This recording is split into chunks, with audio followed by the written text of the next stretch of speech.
Menagih piutang pajak kepada wajib pajak, Pemkab Badung melalui Bapenda dan Sedahan Agung menempuh upaya paksa.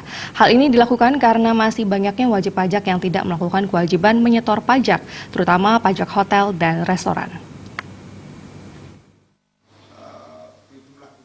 Kepala Bapenda dan Sedahan Agung Kabupaten Badung, Made Sutama mengatakan, Pemkab Badung melakukan upaya-upaya untuk penagihan piutang secara paksa sehingga berhasil memperkecil piutang dari PHR sejak 2001, yang sebelumnya mencapai 225 miliar menjadi 110 miliar.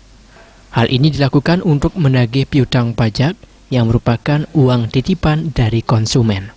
Hal ini menjadi kendala di Badung ke depan yang tidak boleh terjadi lagi. Penagihan dengan upaya paksa tetap dilakukan dan ini sudah berhasil. Pihaknya berharap dengan upaya ini, wajib pajak yang lain tidak mengikuti wajib pajak yang membandel dan tidak membayar pajak dari tahun 2001.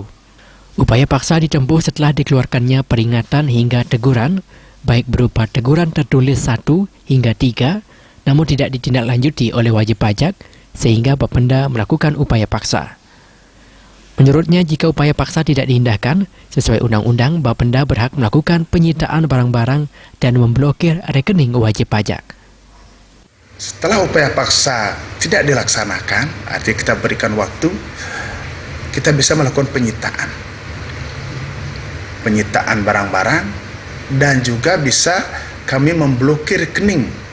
Itu adalah kewenangan daripada jurusita setelah mendapatkan rekomendasi atau perintah dari kepala badan. Kami mempunyai kewenangan.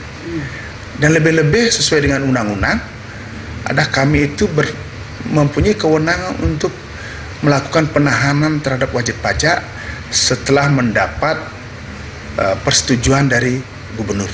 Itu sesuai dengan undang-undang. Itulah yang akan kami lakukan kepada wajib pajak yang melakukan penunggakan pajak dari tahun-tahun sebelumnya.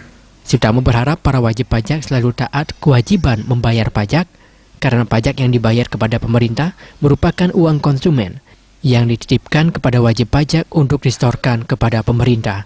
Anggaratana Bal TV.